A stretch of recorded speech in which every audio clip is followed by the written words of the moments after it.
Talon, imagine the most perfect being you can, Talon. Imagine a perfect being with all of the knowledge, all of the ability that you could possibly imagine. Talon, listen. A being that's infinite in all of his faculties.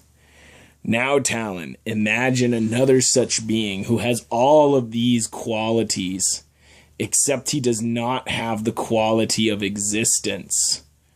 Wouldn't such a being be less perfect than the perfect being?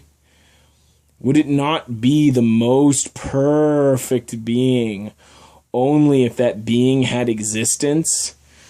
It is for this reason, Talon, that God exists. For God is the most perfect being. Perfect.